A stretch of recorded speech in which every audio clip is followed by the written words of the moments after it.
Mai 1982, nous sommes en Italie où l'histoire de Carol Compton défraye la chronique.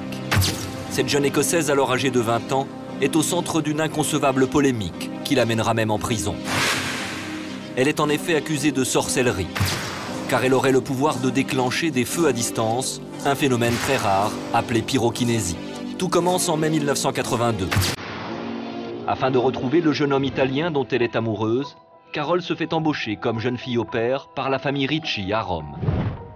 Très vite, des événements étranges se déclarent à proximité de Carol. Des tableaux tombent après son passage, des meubles se mettent à bouger sans raison. Mais c'est au cours d'un séjour à la montagne que le plus étrange arrive. Un feu ravage un étage du chalet qu'elle occupait. Le chef des pompiers déclare alors qu'il n'avait jamais vu un feu aussi violent de toute sa carrière. Mais l'enquête révélera que les causes de l'incendie demeurent indéterminées. Dans le doute, la famille italienne préfère se séparer de Carol.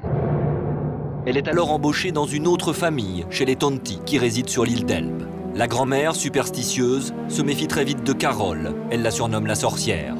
Dès les premiers jours chez les Tonti, les terribles manifestations reprennent, jusqu'au jour où la poussette où se trouve l'enfant dont elle s'occupe s'enflamme subitement.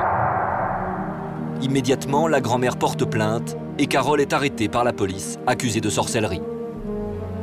La presse se déchaîne sur la présumée sorcière. Les plus crédules brandissent des crucifix pour chasser les esprits maléfiques.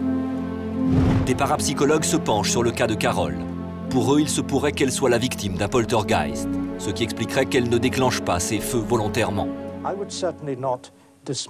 Je ne peux pas écarter la possibilité que Carol soit victime de ce genre de phénomène. Il m'est difficile de l'affirmer de façon radicale, mais il y a une petite chance qu'elle déclenche ces phénomènes involontairement. Elle est en général présente lorsque les meubles bougent, que des bruits se font entendre ou que des feux démarrent. Après 16 mois d'attente, le procès a enfin lieu. Incapable de juger un fait paranormal et faute de preuves, le tribunal condamne Carol pour incendie criminel. Mais elle sera libérée immédiatement. A-t-elle été victime d'un poltergeist? Était-elle simplement pyromane? Ou bien pouvait-elle réellement déclencher des feux par l'esprit? Nous ne le saurons sans doute jamais. Carol Compton n'a plus fait parler d'elle et elle vit aujourd'hui paisiblement en Grande-Bretagne avec son mari et ses enfants.